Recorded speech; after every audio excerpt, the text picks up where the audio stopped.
La plupart des stars du tennis mondial ont pris ces derniers jours la direction de l'Asie, avec comme principale étape le tournoi de Shanghai, la Chine qui, ici encore après le football, tente d'attirer à elle les stars du sport international. Seulement, si l'argent est au rendez-vous, qu'en est-il de l'engouement réel du public? Ce sont, vous allez le voir, les tribunes qui nous apportent la réponse. Décryptage, Arnaud Miguet, Gaël Caron.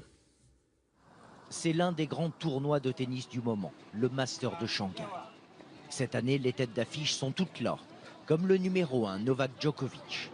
Mais à l'évidence, le tournoi n'attire pas les foules. Sur le court central, 15 000 places, autant qu'à Roland-Garros.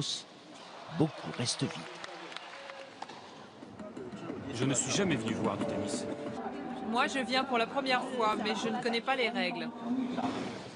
Résultat, les Tsonga, Nadal ou Murray se battent, perdent, gagnent sur des courts chinois, mais pas grand monde pour les regarder. Et ce qui est vrai à Shanghai, il est aussi à Chengdu, dans le centre du pays, ou ici à Wuhan, au début du mois. Aujourd'hui, à Hong Kong, pour l'Open féminin, il y a un peu plus de monde dans les gradins. Peut-être parce qu'il y a une Chinoise en compétition, Tian Wang, 73e joueuse mondiale. C'est l'un des problèmes du tennis en Chine.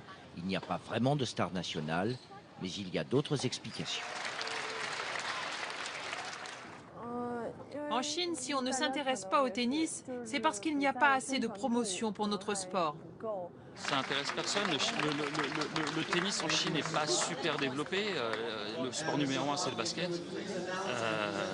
Et puis ça reste un sport quand même assez cher. Juste à l'extérieur du tournoi, les Hongkongais, comme tous les soirs, s'adonnent à leur sport favori, le basket. Je ne savais même pas qu'il y avait une compétition de tennis juste à côté. On n'a pas de terrain de tennis ici ou à l'école, alors on fait un autre sport. Désintérêt des jeunes pour le tennis et champions attirés par de belles primes. 5 millions pour les hommes à Shanghai, 230 000 euros ici pour les filles.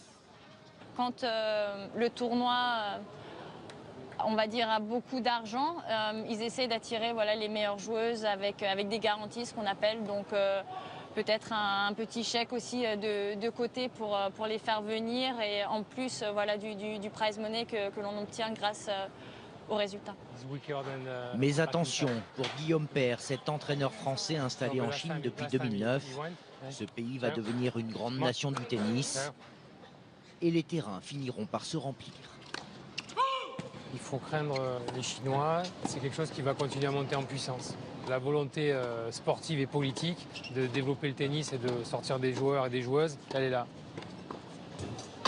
Interdit sous Mao, le tennis reste un sport relativement nouveau, mais qui prend lentement son essor en Chine. 15 millions de Chinois le pratiquent régulièrement. Sur une population d'1,3 milliard, il reste très élitiste. Un mot de football et la Ligue 1 et le Paris Saint-Germain.